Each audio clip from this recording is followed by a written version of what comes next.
Hello everyone, I hope you're all having a wonderful night tonight. This is Akiziel here, and tonight I'll be reacting to the Planetary Defense Force of the Imperium 5-minute lore episode 37 by Old Man Lore Stories and Theory. As always, I highly recommend that you check out Old Man's channel. He makes great stuff. It's been fun watching and reacting to his 5-minute lore series and his Mistakes of the Emperor series as well. Especially love the episodes where he does it through the viewpoint of the commissar character. A link to the original video will be in the description box below. Also, if you enjoy the reactions, I'd appreciate if you like, comment, and subscribe. But without further ado, let's see what he has to say about the PDF. General Medicaid warning. The views expressed in 5-minute lore, the lore delivered in rants, are sanctioned by their scholar Progenium as excess rageous. Prolonged exposure can result in loss of IQ, high blood pressure, random outbursts, and blunt force trauma to the skull, resulting in unconsciousness. Please consult your local physician for more information. The Planetary Defense Force, a faction so disrespected and disregarded they don't even have a model. Despite being one of the biggest reasons the Imperium is still around. Speaking of, actually, I've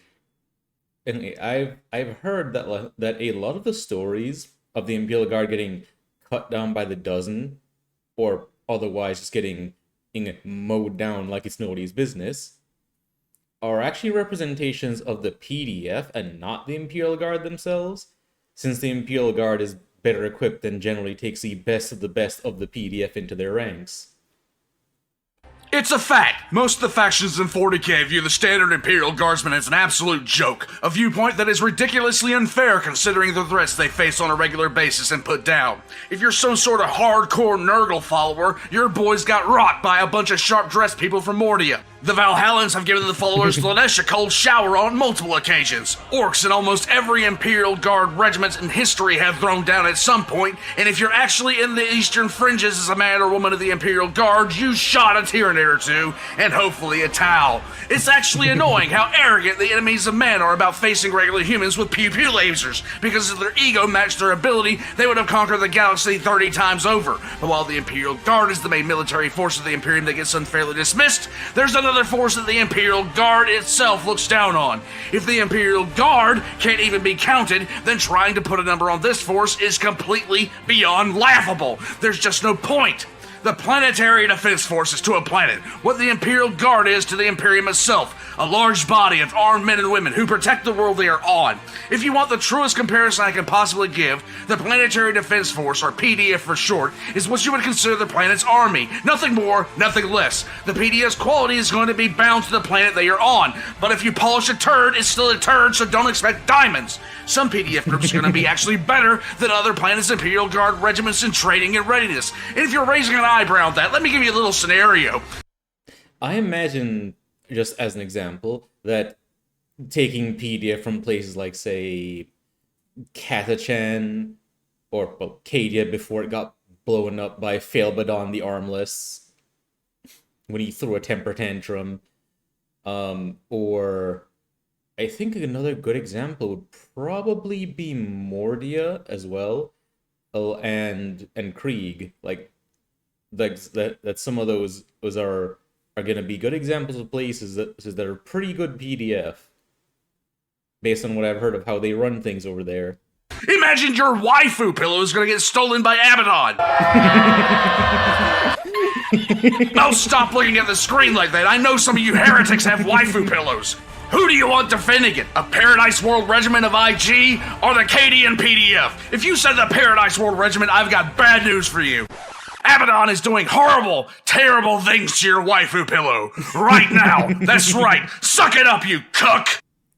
The PDF's numbers in comparison with the IG for the same planet are massive. Their gear is usually the same, although it might be of lesser quality than the Guard regiments that are raised there. They will not share the same specializations that their Guard counterparts if the IG regiment for that planet is specialized. Also, if you thought for a split second that the PDF was going to be standardized in any coherent way, shape, or form from one world to another, You disrespect yourself and your nation. You are made of stupid. this Command and Conquer had some great stuff in it. But also, one of the things too is that, like, standardization doesn't exist in the wider Imperial Guard because there's so many regiments coming from so many worlds. So yeah, I wasn't expecting any standardization on the level of the PDF either. It shouldn't be a surprise to anyone either. Your average army of Imperial Guard is going to have regiments pulled from multiple worlds with different languages, cultures, and martial traditions. And as varied as your Imperial army is, the PDFs are just as varied. We're all one big happy damn family here, though. PDS forces are the responsibility of the local planetary governor and will serve at the governor's direction in any sort of incident where they would be needed. It's not just a suggestion that the planet needs to have a PDF, it's the damned law! And even the worst planetary governors in the history of the Imperium won't break this law. No, not even the great gut of Armageddon himself, Hermann von Schraub, got this wrong. And if Dictator Dunlap got this right, and you didn't, you can rest assured I have no respect for you, your family tree, any pets that you might have, anything about you. That's right, I will full out disrespect Mittens, your hamster. There are certain laws in the Imperium that attract all the wrong kinds of attention if they are ignored. Just checking the quality real quick. This particular one gets you a visit from individuals who toss words around like heresy and have no qualms whatsoever about pruning entire family trees. Basically, if you're a planetary governor who wants to save money and start cutting the military budget, congratulations, you're about to fuck around and find out. Find out from the Inquisition. Coconut crabs. PDF of every planet can trace its roots back to the Great Crusade and the Imperialis Auxilia.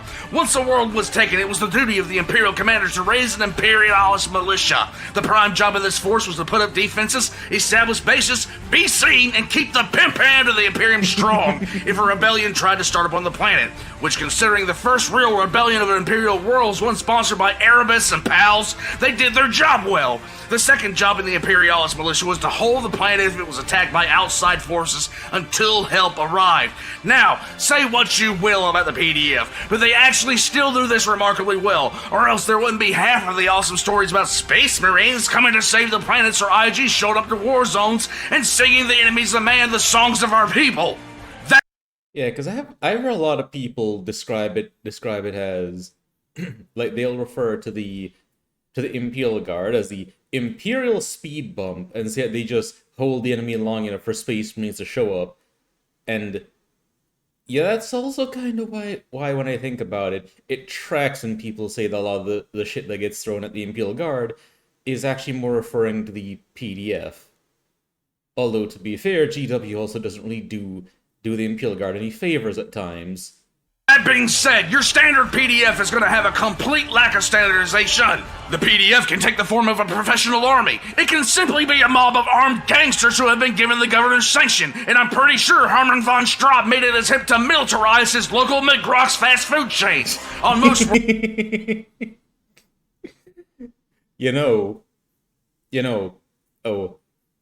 I can definitely see that happening, especially because, during the Cold War, that it was either the Pepsi company or the Coca-Cola company, one of them, ended up actually having a navy because the Soviet Union wanted soft drinks and didn't have the money to pay with, so just paid with ships. So yes, consider that for a moment. The soft drink company has a navy. Worlds where there's a sizable population, the PDF is going to be decently trained and equipped, and it's going to be able to respond to a wide range of threats from the population, like natural disasters and civil unrest that has gotten out of hand. Some PDFs even have elite formations trained to the level of the Tempestus Scions known as Stormtroopers, and if that comes as a surprise to you, it really shouldn't. The real reason they are dismissed out of hand by your stock standard Imperial Guardsmen is because the IG itself is drawn in many cases from the absolute best of the PDF. And the training regimen your average guardsman is put through on a regular basis puts the PDF to absolute shame. Let me put this another way so it really sinks in. The PDF is the U.S. Army. The Imperial Guard would be the U.S. Army Rangers. The Army has over 482,000 personnel. The Rangers barely have 3,600. If you took your average squad of Rangers and put them against your average squad of regular Army is gonna get its shit rocked 99% of the time. It's beyond an unfair comparison to take your average IG and put them against your average PDF. Because your average Imperial Guardsman is either in a combat arena or is heading to one, and your average PDF trooper has at best put down a riot or two.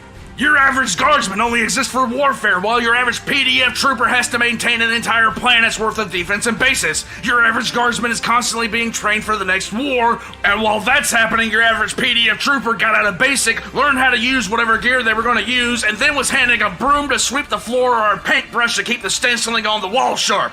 Your average guardsman's equipment has to be maintained, and in a constant state of readiness for the war they will be fighting, while your average PDF trooper is usually going to be assigned tasks that have very little to do with fighting. Maybe supply, transportation, or even medical. Your average guardsman can't believe they survived the last war. Your average PDF troop can't believe it's not butter. There is a massive disparity in the level of experience. There's an absolute gulf in training and a complete difference in overall purpose. To this extent, it really should be no surprise to anyone that forces like the Imperial Guard will look down with disdain on the regular soldiers of the PDF. The PDF are literal noobs compared to the IG, and the disdain for plebs is real. It shouldn't be that much of a shocker either that the Imperial Guard would be better equipped. In fact, if the PDF were as kitted out as the Imperial Guard, it would be an absolutely disgusting overspending of resources. In any given time period in the Imperium, there are a broad number of places where shit has hit the fan. There are at least 3 to 4 large-scale wars going on that involve multiple planetary systems, maybe even a few dozen planetary wars, and up to 1,000 cases where civil unrest is really kind of beginning to become worrisome, and at least one war that involves an entire sector. That sounds like a massive amount, and really it is, until you remember that the Imperium is dummy thick. Yep. They say that the Imperium contains 1 million worlds. Granted, that 1 million number isn't really static because they're always losing and reconquering worlds, so it kind of goes up and down, but it hovers around the million number, from what I've heard. Even if there are 10,000 wars going on 10,000 planets, that's still just 1% of the Imperium. Even with the current dumpster fire of the 42nd millennium, with as many battles that are currently happening, the total amount of planets currently under threat of attack or being attacked is less than 15% of the total of the Imperium. And it's worse now than it has been since the Horus Heresy, when the entire galaxy was beating itself to death. Entire generations have been raised on planets that have never once been invaded or raided. And even though it's not grimdark to say this, there are worlds that haven't seen war since they were conquered or colonized by the Imperium in the first place. That's right, there are thousands of planets in the Imperium that have seen 10,000 years of peace and quiet. In short, a commissar's nightmare and a Kriegsman's personal hell. It does not and would not make sense to equip every PDF trooper in the galaxy to the same standards of the Imperial Guard. The PDF will commonly be equipped in the most readily available gear that can be uniformly issued to the entire group. This is mostly the types of armor used by the Cadians, as well as the Galaxy Pattern Lasgun. They will be issued their power pots for their weapons, as well as any gear suited to the role within the PDF itself, if they are in a combat unit. And no, not every PDF unit is a combat unit. In fact, most of the Yeah, like you mentioned, some of those troopers are just basically repainting walls and stuff like that, whereas others are maybe putting down riots or going on patrol. Although I will say that I've also been hearing that come up recently as well, like what was mentioned about how there are worlds that haven't seen war since they were originally conquered during the Great Crusade. Yep, I have heard that actually before as well, and I've recently actually been hearing people mention that the state of constant war thing that most people think of when they think about what's going on in 40K is more along the edges of the Imperium's territory, and that further inside, away from the edges, there's a lot of worlds that are actually fairly peaceful. PDF is going to be non-combative in nature. Normally, it takes an absolute hell ton of paperwork to run an army. And if you don't believe that, remember it. The fact is that in the modern day, the largest office building in the world is dedicated to a single nation's military. And now remember that the Imperium is a bureaucratic hellhole. While some Imperial Guard units will have combis, the PDF will most definitely not, unless they're on a stupidly rich planet that has that kind of money to throw around. Also, don't forget the state of technology in 40k as well, where there's a heavy reliance on servitors, because, you know, machines in their intelligent enough to look like they might be approaching AI are going to get destroyed. And by stupid rich, I mean they'll be deciding in the governor's office if they want a 12th harem with a 16th private estate rich. Typically, they will have a Vox sailor attached to their unit who carries around a massive Vox unit for the squad's commander to use. As far as the rest of their equipment, your common infantry PDF trooper will have a field knife and shovel in a standard kit bag. Usually, this equipment will be the same caliber that is issued to the Imperial Guard with very few exceptions. But where the real equipment disparity comes into play is in communications, as well as specialized kit that the Imperial Guard will be using. You don't want to give the grab shooter the Harakani Warhawks to Joe Schmo from the PDF. He won't even know what the fuck to do with it. I also say typically because there's no rules here when it comes to the PDF, not even the sky. If the planet is close to a particular regiment of the Imperial Guard, i.e. the Mordian Iron Guard, the PDF will be kitted out in gear that will closely resemble that of the home regiment, while being different enough to be able to be told apart at a distance. On Hive Worlds, as I said, the Planetary Governor could legally sanction gangers as part of the PDF, but this is rare, and they will usually be specialists alongside more of a professional PDF force. At the end of the day, the biggest gulf between the PDF and the Imperial Guard is ability and training. When you are in the PDF, you have a mountain of other duties to attend to that don't involve anything combat related, while at the same time you are free to start a family.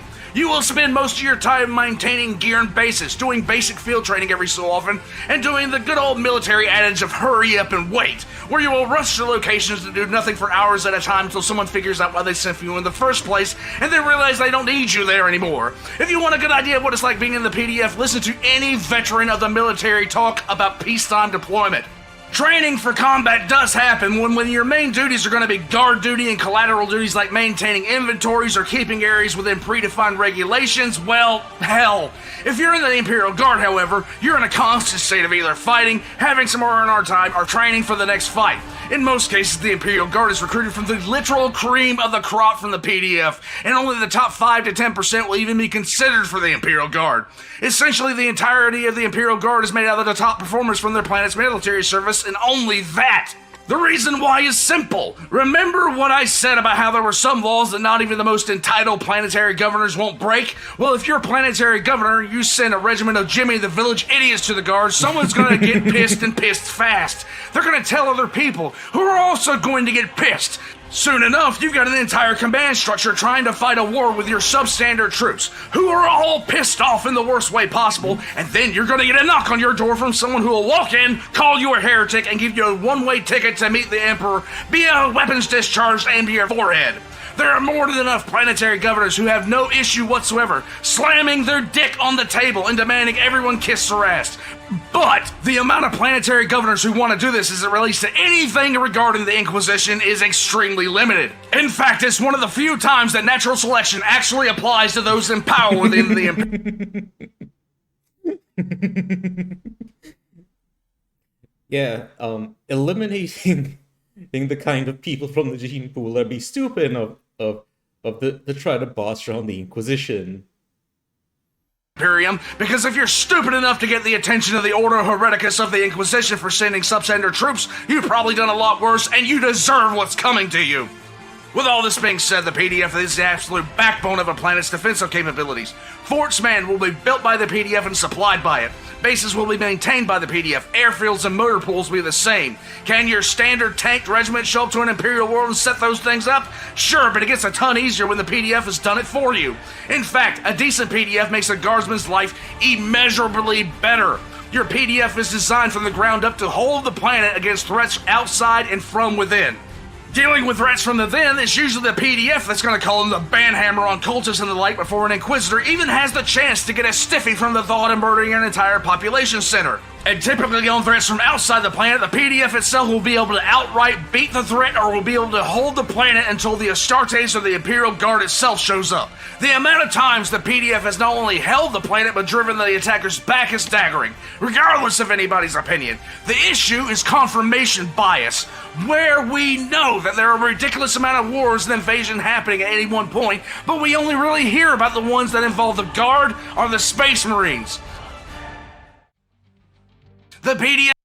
It's similar actually to why certain factions such as the Tyranids often sound kind of like jobbers, because when you think about it like most of the times that they do actually win, you're not going to hear about it because no one's going to survive to tell about it, since the stories are often written from the perspective of a person who survived or is telling the story they've heard to someone else. And no one survives. There's no way the story gets out. PDF actually holds some real advantages when it comes to holding the planet, and that's not a joke. For starters, they're actually holding their own home turf. Some PDF members will have been standing in the same post for almost a decade now and know the ins and outs of the terrain like no one else could. In fact, during the defense of Perlia, the PDF was reassembled under the leadership of our boy Commissar Caiaphas Kane, who took out a war boss that should have taken the planet 5 times over. There's too many examples of stuff like this happening that are never written about or spoken about because it doesn't make a great story for GW to sell. But let's discuss the real deal. Of course, there's also going to be the fact that most times an outside force invades an Imperial world, they aren't coming to a world that's going to be able to readily stand against them. In fact, when you hear about most forces invading a planet they are attacking, it's a world where they have an ace in the hole, or where they're just simply going to overwhelm the PDF entirely.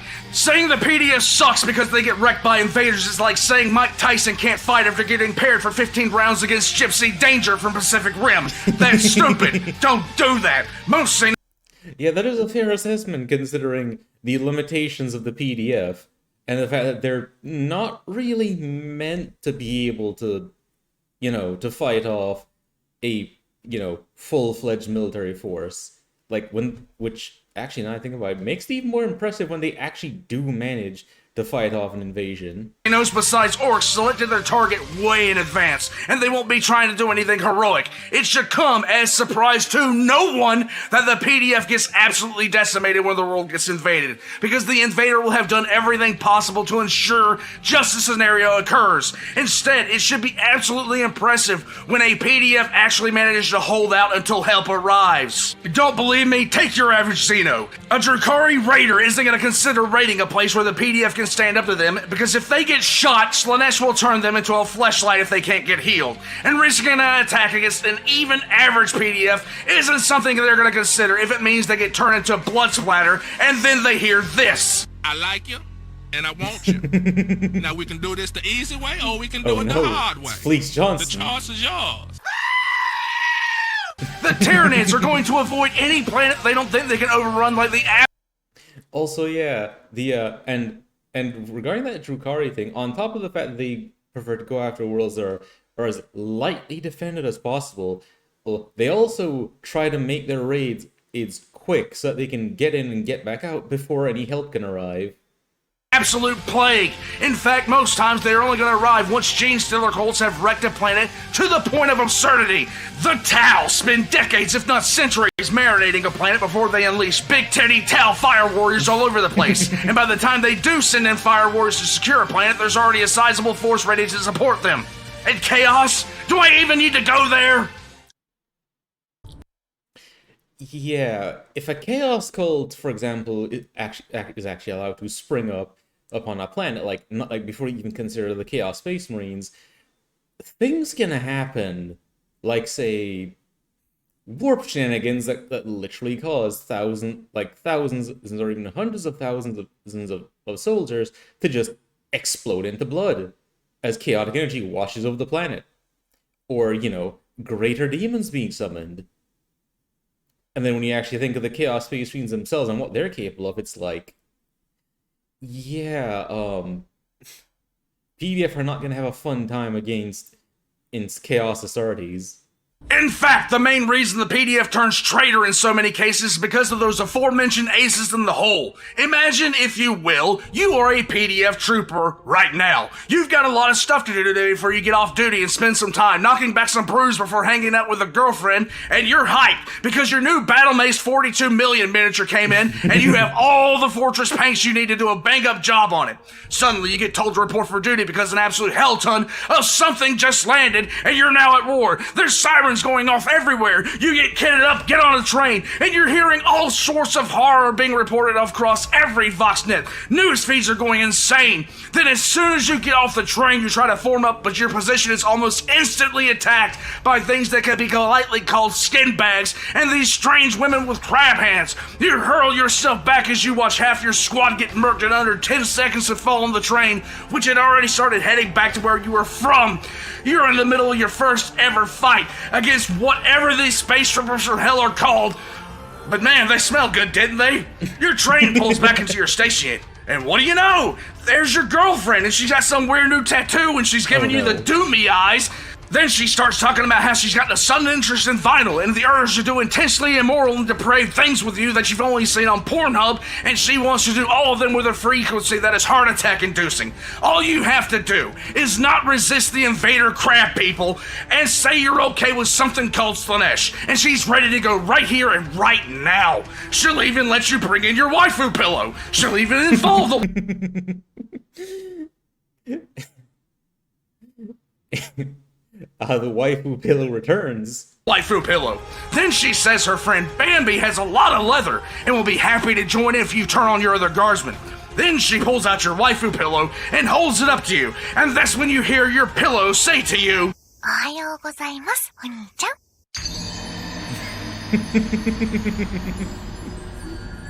Well, you're a little fucking slashy traitor now, aren't you? Most times a planet is assaulted by Chaos or Xenos forces, there's been an intense amount of work put in beforehand to make that planet easier to take, or quite simply the ace they have in the hole is so overwhelmingly massive it doesn't matter. Imagine your entire world is affected by a plague that is completely debilitating it, and then Nurgle worshippers come up and let you know that Papa Nurgle loves you if you just love him back. I could go on and on with these examples for an hour, but safe to say when your world is attacked, the murder of your world is premeditated. In fact, the only threat that will happily yeet itself into any encounter would be the orcs. And that's because they are fucking orcs. Do you need another explanation? In many cases, it comes... Well, yeah, for orcs, fighting is the end goal. Oh, and if they can get a good fight, they're going to a place. Well, unless they're the Death Skulls. The Death Skulls more want loot than fighting, but still. Down to a matter as simple as not having another choice. If a planetary governor decides they want to eat 5 Hot Pockets instead of 4 and rebels against the Imperium, they're going to look to the PDF and ask if they want 1 Corpse Star sandwich a day or a way out. The way out, by the way, is the last blast of the Chrome Dome. Considering most PDF troopers are going to have families on planet, yeah, it's a thing. Given the choice between being shot for desertion or letting your family starve, most are going to follow the leader. It also might not even be a situation where the governor is letting their troops know what they are up to. You're a PDF trooper. Remember, again, you're a PDF trooper now. You were just barbecuing, and you never even heard that your planetary governor had declared independence from the Imperium, and you dropped your burger when the alarm sirens went off because the planet is under attack. You didn't choose this. You didn't even know what was going on, but when the Blood Ravens show up and you're on the wrong side of the fortifications... Well, you're right fucked now, aren't you? At that point, there's literally no...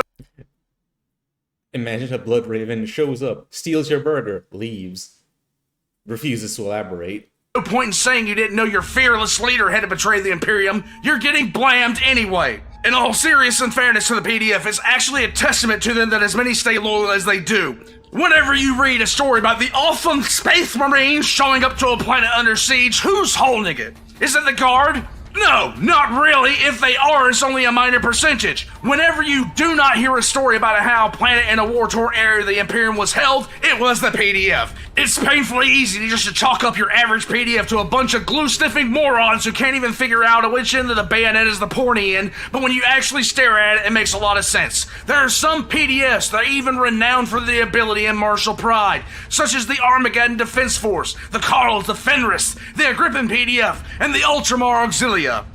We hear 1,000 stories about the cowardly PDF, the traitorous PDF, the PDF that retreats in the face of an enemy, all the while forgetting this is 40K. You are literally a man or woman who was given basic training, specialized training maybe, and you got assigned a base and you stayed there. You trained sporadically, mostly going just through the military life of hurry up and wait. You might have put down a food ride or two, then creatures from your worst nightmares showed up and began eating your friends in front of you. Talk about the PDF being cowards all you want. Take any military force that exists in the world today and then have them fight the Tyranids, and you'll have a whole bunch of professional tough guys pissing themselves. This is also why I say that I have a lot of respect for the Imperial Guard, because they deal with this stuff regularly. The real crime in all of this is that the PDF has the reputation that it does, and all the while a PDF trooper named Paval Lavorto exists. If you don't know who this guy is, he's in the Erebus Defense Legion. And this man exists at the level of fuck-mothering vampire and holy thunder Chad. When the Tyranids invaded Tarsus Ultra, he got the message to report for duty, kissed his wife and kids goodbye, and became the Orchid Man. After offloading all of his power packs from his lasgun, as well as quite a few others that belonged to dead people, he noticed a certain captain of the 4th Company of the Ultramarines named Imperial Ventress, who was about to become a Crunchberry.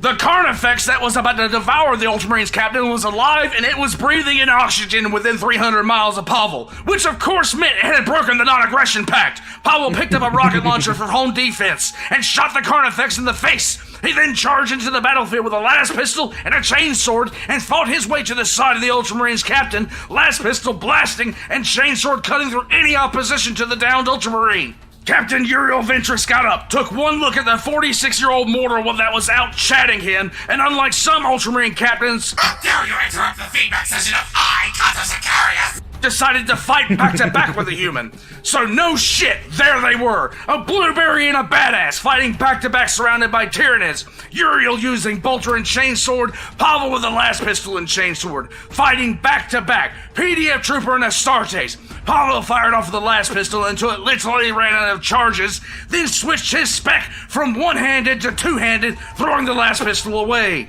Captain Uriel Ventress was fighting with the strength and endurance of a space marine, but Pavel Laforto was fighting with abject crackhead determination to defend his home. Ultramarines, seeing what should be a damned art piece, ran over and joined the two. Finally, after an unknown but insane amount of time, Pavel was slowed by sheer exhaustion and was taken down by a Tyranid.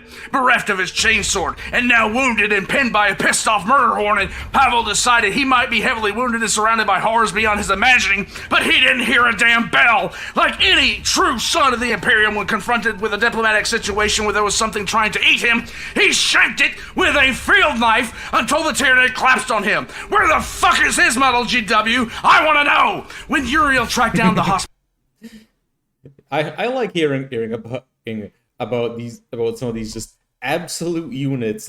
It's because like some of the stuff that some of these people are capable of, like the things you hear about Sly Marbo doing, for example.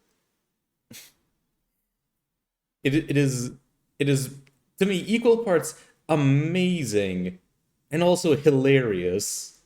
That the PDF trooper had been sent to, he saw a pict in his hand, a cute wife, and a few kids, and all smiles. The contrast between the Space Marine and the PDF trooper was massive. Uriel only existed for war. Pavel existed to provide a future for his family.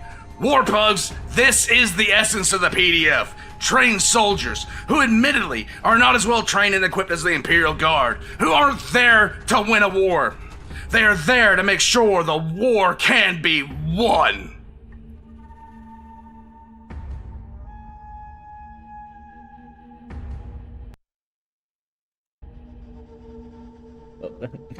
That was fun to watch, and it actually brought up a lot of things about the PDF that I don't normally think about when I think about them. If you guys aren't subscribed to Old Man, and you definitely should, but I'd recommend stopping by the original video and giving it a like. He really deserves it. But until next time, I hope you all have a wonderful day, and until next time, ta-ta!